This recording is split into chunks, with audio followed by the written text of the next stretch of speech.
Welcome to the Money Collective podcast. We're here to uplift your financial well-being. Your hosts are me, Mel Pierce, and Darlene New.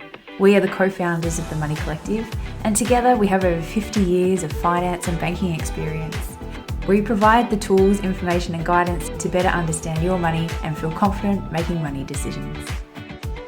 Welcome back to another podcast episode. The Money Collective and uplift your financial well-being. Ooh.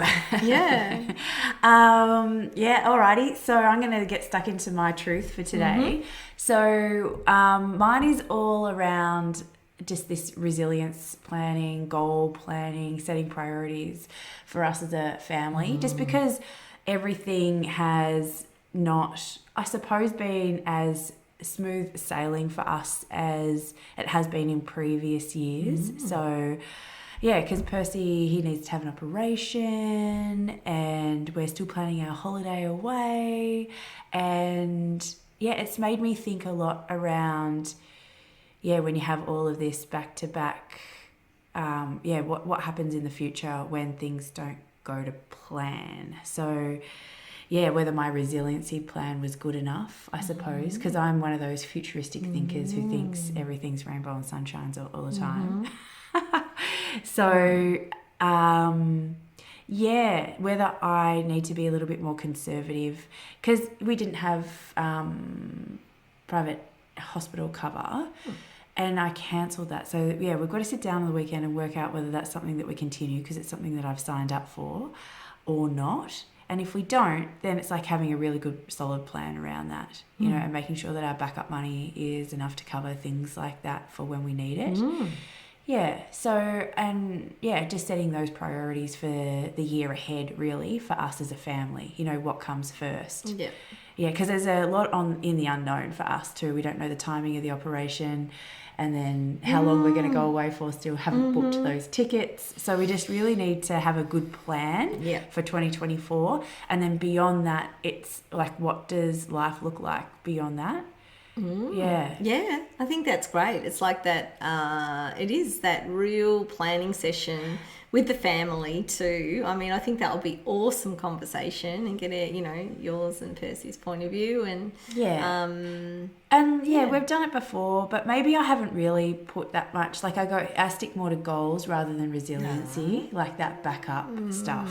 So really get our heads into that. What happens if? Well, and you've got, like you said, when life throws you spinner, what are you going to do? Yeah. And I think we're kind of heading into a different phase, because Willow is in year 12 next year, so he's finishing high school. So beyond that, and Tilly's at a public school, so there's not really much education costs. Like we're pretty much, so it's like really that forward planning, forward thinking view. It really is. It's the next stage. I hear you, because I like to think of the way my head works. I compartmentalise.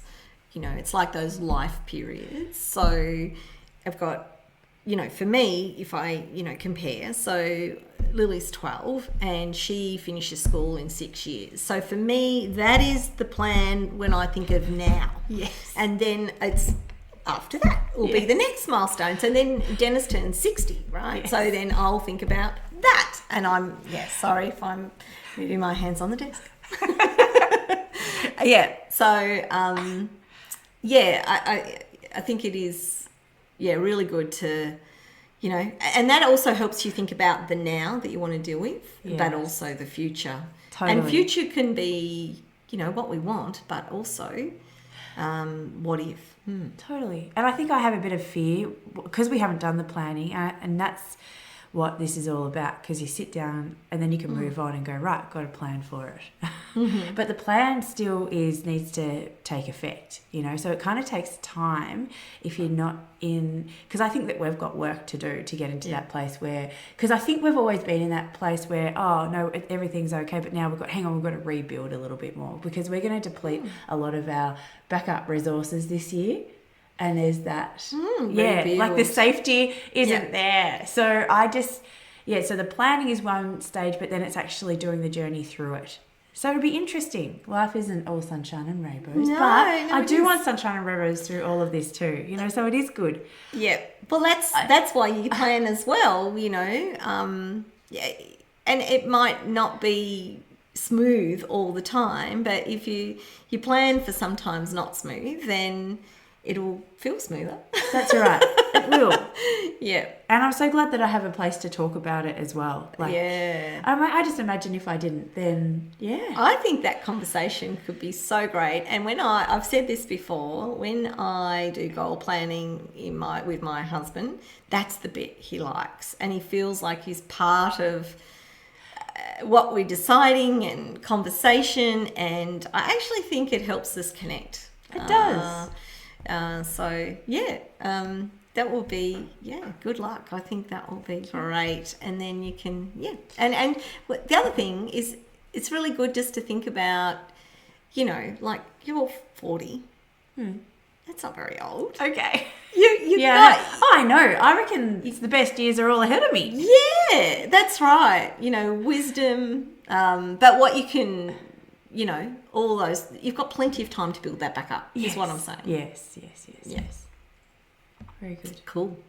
Thanks My for truth hearing me today is an update on a prior podcast. I talked about a weak moment I had, and I purchased my daughter. Everything it was she actually a fridge for makeup. And it cost me $28. It was from Kmart, and I bought it, and she promised she would do the chores and pay me back. So that was months and months ago. Anyway, I took the advice from this chat on the podcast some time back, and I didn't let her off the hook. Okay. So I've been at it. So every time she wants something, I say, but the $28 has to come off first. Yeah, anyway, so rubber's hit the road because she's run out of cash. So anyway, I said to her a couple of weeks ago, definitely no pressure. I said to her, over the holidays, if there's a few jobs like spring cleaning jobs that you're welcome to do at home, and if you do them, I will pay you $30 for each one. And they were things like cleaning out the linen cupboard. I had a freezer that needed defrosting, and cleaning out like the bathroom cupboards and things like that. So she has been a machine this week. Yes. She has got all of those 3 jobs done. Okay. And then she said, and I said, if you do them all, then I'll give you a bonus. So I said $100.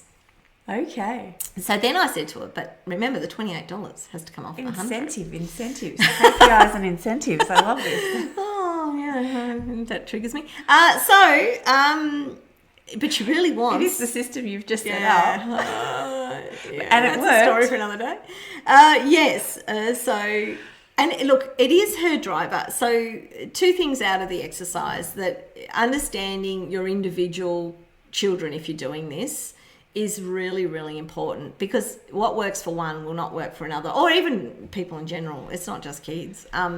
She is motivated because she probably wants to spend it all at Mecca. But she's motivated to put some money back in her. That's a driver for her. That's how she's wired. So it works for her. The $2 or the few, what I was trying last time, doesn't work for her because it doesn't grow fast enough. Yeah, show me the big dollars. Yeah, so I can actually practically do something with that. So that makes sense. So she has got I think currency has changed, honestly. Like, I was thinking about that just this morning, because I left my daughter with some jobs, but I said, if you do it, I'll pay you. How bad is this? Anyway, similar thing. Anyway, but I didn't put a dollar figure on it because I just thought I'll sort that out later, because I couldn't tell. Because it used to be a theory around paying your age, but I don't think that flies anymore. I just don't, you know what I mean? For an hour's work, it's not enough. They need more. What? So it's a fascinating conversation about what is the going rate for child slavery nowadays. I'd love to hear that in the show notes. Is it slavery? Is it just pulling you away? Well, these are all questions. I think it's again, it's how much is extra, and how much is it just to live in the home, and be Yeah, part of the family. that's right. So anyway, long story short, she has done great. So for the extra, she's going to do my bathroom cupboard. Yay. So I'm looking forward to that. She's done a fabulous job with all the rest, and it would have taken her hours. It took her, she did over 2 or 3 days. She paced herself. Awesome. But I've been, it's definitely impressed about her activity and her execution and the quality of my money spent. So I feel like I've had definitely value for money. That's good. I love that. Alrighty, so today we want to talk about hardship. Yeah. It's an interesting topic, that doesn't come up a lot, I don't think, though we have mentioned it before. Because I'm sure everybody, just like me, hopes that everything goes great all the time. And yeah, that's the ideal situation. And it's just a really fine line between going really well and the wheels falling off the wagon financially. And that can happen on a dime, You could feel good. A change in circumstance. It could be a health issue. It could be a loss of a job. Yeah, something significant. Exactly. Yeah. Or this many interest rate rises and, being overcommitted. Yeah. That's right. It can really have impact, and you think you're going along okay, and then maybe you're not. So, and it's certainly coming up in conversations. I feel like there's a lot of people out there in financial stress right now. So it's timely to talk about financial we want hardship. to talk about it too, because people don't talk about it. Like, we're in finance. We go to a lot of finance events, and we know that 2023 was a really hard year for people financially. So, Yes. and people don't talk about it even in those events. So we've got industry bodies who are not representing this and are brushing over the fact. But I suppose in our mortgage broking world, we know that our colleagues are coaching people every day on strategies on how to deal with this. Yeah.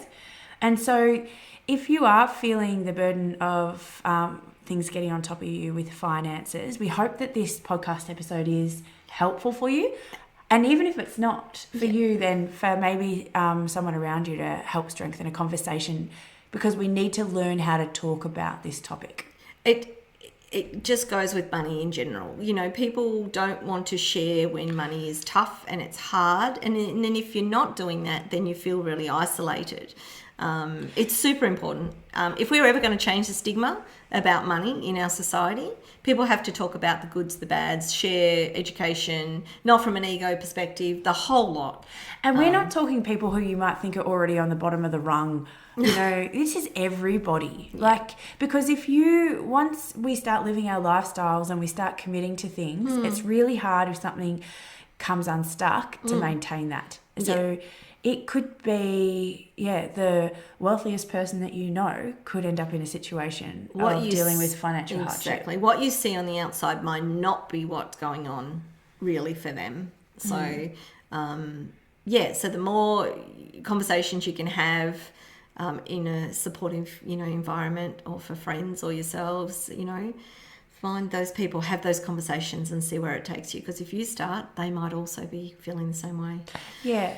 So do we want to start off about how this actually happens? How does somebody get into financial hardship? Yeah, and what does financial hardship mean? So, and when we talk about that term, it's a very finance-related term. It is, financial isn't it? Hardship. So you call a bank and they have a hardship department. They do. Yeah, exactly. So that's what they call it. So that's why we're using that term. But understanding it from a bank perspective is really a good thing, because you need to know, again, this is resilience planning. Totally. Back to what you were saying. So even if you're not there, but it's good to be educated and understand how banks are going to deal with stuff, if and when you should engage to ask for help.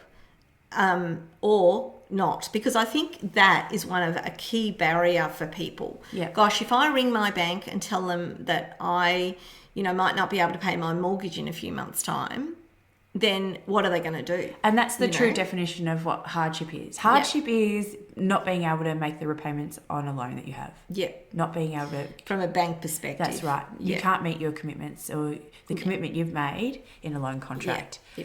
That's right. And that could be any sort of loan. It could be a credit card payment. It could be a home loan repayment, an investment home loan payment, anything. Car loan. Yeah, car loan, sorry. That's right. Yeah. Yeah.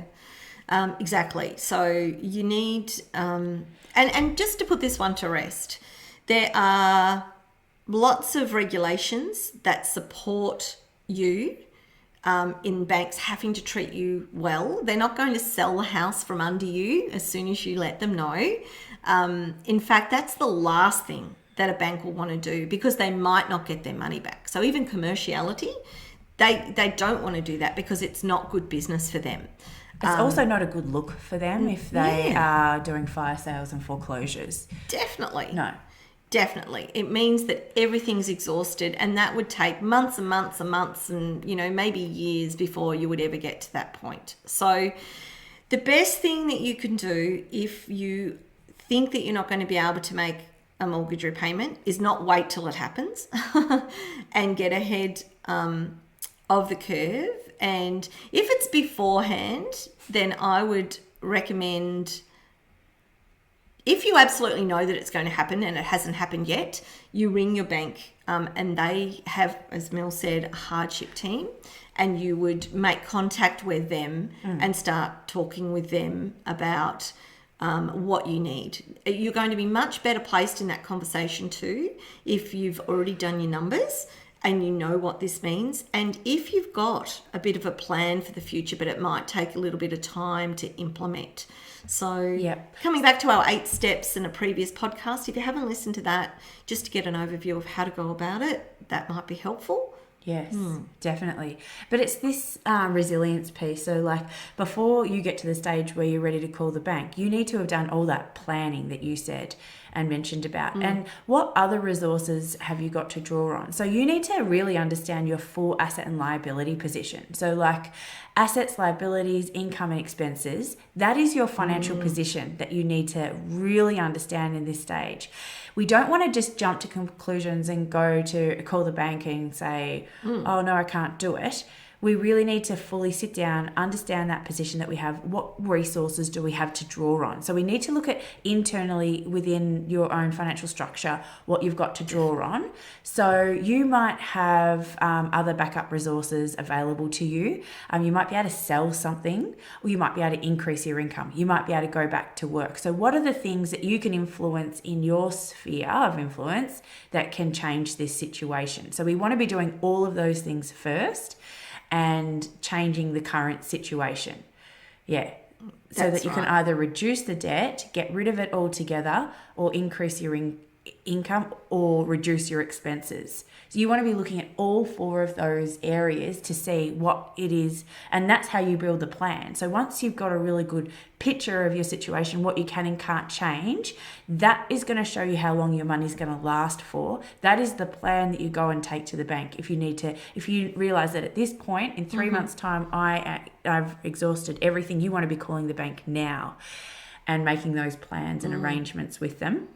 And then wondering what is the longer term plan beyond that, because we never want to leave it to a bank to make those decisions for us. We if it came down to selling a house or a car is easier than a house, but it still could be your mode of transport or getting to work, which could be open a whole range of other problems. If it came down to selling your primary house, then you still want to be doing that before the bank does it. Definitely. And making other strategic plans. You need to be talking to real estate agents. But I know I've been doing a lot of talking here. The other thing is so they're all the things that you can influence yourself, but what about your social impact around you? Like who is in your wider network who could support you through this? Because you could have family or friends who are more than willing and in a position to assist you, particularly if you can go to them with a plan to let them know where you're at with life. And even if they can't financially help you, just talking Emotional support. Emotional Yeah. support is very important. Everything. But even having somebody else look at, like, you've come up with your plan, or you might not even be able to come up with a plan, but sharing it with somebody to go, this is the situation, because these are just numbers. At the end of the day, I know we all need things to live in this life, but there's creative ways to kind of get yourself in and around a situation. And there's professionals that can help if you don't have anyone within your life. Yeah. So, coming back to summarize that. So the very first thing is to take stock, understand your numbers. If you can reduce your expenses, do that first and see what your leftover money is like, or the shortfall of your leftover money. Then you can forecast out. You can forecast out how long you can last or not last, depending on, any savings or money in the bank. And then you'll know that position, and you can have a really good, conversation with the bank. But before you even do that, as Mel said, work out, have you got a way out? Have you got a way forward? Thinking about, all those things, that your financial position is really good. So your assets, your liabilities, your income and expenses. So if first thing is I've optimized my expenses. I can't squeeze any more out of reducing my expenses. The next bit might be to look at, what are my skills? Can I increase the income coming in? Is that an option? And then know how long is that going to take, because you need to factor that in. But then once you've exhausted that, you really, what is your asset position? How liquid, how quick can you get your hands on money if you are going to sell something? So again, and factor that into that time frame and that forecast. That's right. And this is, like we said at the beginning, that resilience planning. Because if this has happened, then essentially you're living beyond your means. So your current income and lifestyle can't support your lifestyle, basically. So something has to change, and we need to come to terms with that. And that sometimes is just like an emotional pride thing. When really, the people who love you really just want you to be happy and safe, really, and be out of the struggle. So whatever that means, sometimes we have to put the pride aside and make the essential changes. Yeah. So what we might do is put, some key steps in the show notes, so you could follow a path. But really, what I would also say is don't react immediately. Understand your current position, sit on it a little bit, think it through. Definitely share it with somebody, because your lens might be, you think it's much worse than what it is, or it might be not great. That's right. We don't know that yet, but it is good to have another lens over the top of it. And then, decide, because we don't want you to just have a look at it and say, oh, my only way out is to sell my house. Right.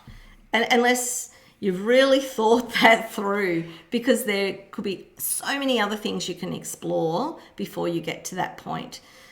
One of the other things, though, is to seek advice. So if you're sharing it with somebody, that would be good, that somebody that knows you that can do that. But I would also suggest talking to an expert, because there are other things that you might be able to do in restructuring your loan. You might be able to change it to an interest-only loan for a period of time. Extend the loan term. Debt consolidate. Those things. So you really also need to see what that can do. And a mortgage broker is the right person to speak to in that space. Yeah. So there's lots of things you can do. Understand your position, seek an expert out, and then, make the way forward and, talk to the bank if you need. And then this comes back down to goal planning as well too, because if this happens, then it means, the previous goals that you may have had you need to go back to the drawing board and reset and set more realistic goals for yourself, because we still need to have optimism for the future. We still need to have that forward view of life and how you want it to be and how you're going to get on track in the long term as well. So you've got the immediate fix that's required, which could be easier than what you think, but if reality is hard, whatever that is, we need to reset And we always talk about having SMART goals, so they need to be very realistic and time bound. Yeah, so we don't want to be setting crazy things where, exactly, that you can't, because it's not going to be good for our mental health. And financial well-being is completely connected to our mental health. Absolutely. It's the number one link right now because people are feeling financial distress. And so I would just like to leave you with a thought. Mel touched on it already. But if you do this, then you're doing it on your terms. And there's nothing for that self-esteem to be able to manage when things are tough. That it's really hard to keep up your self-esteem. So if you are doing it on your terms and thinking about it in a factual way and being able to see that way forward, it will make you feel better about the situation and yourself. So I know that's going to be hard to do, but I would absolutely, do it on your terms. Yeah, but when we say this, we don't mean do it completely on your own. Like as in, if it doesn't mean on your own. Yeah, it's like with if you're in a partnership, definitely involve your partner. Do not hold all of that burden, because that could be a really lonely place to be in, and you don't want to be lonely through this. And being in hardship can come with feelings of guilt and shame. So if you need to reach out, if you don't have those supports, people probably don't know how you're feeling too. So just opening up and being honest, and also use the services that are around you. Like if you need to call Lifeline or Beyond Blue, use those services. But the best thing you can do is tell those that are closest to you about the reality of your situation. You'll be so surprised. It'll be worse in your head. Definitely. And also get that support team around you. Yeah. So when I say do it on your terms, it's not do it alone. I'm with Mel. It's find the team. Get the people around you, and that could be family, friends, mortgage brokers, us. Get the right people around you that can help you, that you've got a sounding board, and that can actually work through this detail to put you in the driver's seat. Yeah. Cool. Anything else that you want to add to hardship? No, I think that's enough, and it might be really overwhelming for people. So if you want to talk about it individually, please reach out. Yep, absolutely. So today, just to finish off, we've got a final question, and it came from a first home buyer who asked us how, because they've just moved into their first home, everything is brand new, it's the biggest commitment they've ever taken on. How should they set up their bank accounts? What advice would you have for that? It's a great one, isn't it? And I love that they're actually asking that question. So, for people out there, you've got a clean piece of paper, you're a first home buyer, you're buying your first home. Absolutely set your structure up to set you up for success. That's brilliant. So it depends on your personality, and if you're with a partner, your partner's personality. But setting up a structure in general terms is to separate your fixed expenses, your variable mandatory expenses, maybe some spending money, and the money left over being deliberate with putting it towards your goal. That could be paying down the mortgage faster. It could be something else that you want to do. Yep. And automating a system like that. So you really, need to look at your past spending, work out where it's going to, work out, how much money actually goes into all of those accounts, and set it up, have a go. And it's the best thing you can do for your future to actually start like that with an automated banking account system. Everyone's going to be slightly different with exactly how many accounts they need and how they're going to operate them. Yeah. But the benefits long term, especially starting as a first home buyer, are huge. It's just like money hygiene. It really is. It's something, our 8 steps, or, looking after your money and setting the right foundations. It's just something you have to do for life. And if you do it sooner, you get this compounding impact because you're very deliberate with your money. You're not... people, and I've raised this before, when people think of a budget, they think they're going to deprive themselves, but it's actually not. It's actually just being very deliberate and building up that little bit over time, that compounding gives you choice later. That's it. Everything is so linked today in these conversations, because if you can start making additional repayments that, you know, are just there as a safety net, and then you set your accounts up right from the get-go, so you're goal planning and you've got the things that you're going for happening. You can deal with, you know, those challenges that setbacks life might change. a lot easier. Yeah, exactly. You raised something. So the second thing, most importantly, to do is automate. Yeah, definitely automate your system. But I was going to say pay more on your home loan than the minimum repayment. Gotcha. So, you know, log on to a calculator. There's one on our website. Work out what your repayments are. Say it's 6.5% if it's a home loan, and maybe 7%, and actually make your direct debit that amount. Yep. And if it never happens, happy days. That's right. You're building up some more savings, because you can always get it out of your redraw later. And it's all about knowing your number. So once you know how much money you've got left over, it's easier to set those goals up to go, right, well, this much is going into the home loan as extra, this much is going towards the goal. So knowing your numbers is going to set the whole system up. I know. Great question, first home buyers. But first home buyers, set it up. Know your numbers from the get-go. Yep. Oh, cool. Well, congratulations on buying your first house. Yeah, that too. You've got this, guys. And thanks. Today's been a bit of a tough conversation, but that's what financial wellbeing is all about. It's about the good times and the bad times. It's really how you feel about money. And we've got to face all facets of that. So that's right. Break down those onion layers. Let's be real, people. All right. Well, we look forward to talking to you next time. See ya. Bye. At The Money Collective, we provide financial wellbeing, premium coaching, mortgage broking and workplace financial wellbeing programs, which we couldn't do without the seamless support of our fabulous team. If you'd like to find out more, head to themoneycollective.com.au or our socials to take action and engage our services. In our Facebook group, join the conversation and help us break down the taboo around money. All content in this podcast is for educational purposes only and is general in nature. For tailored personal advice, please seek out a professional.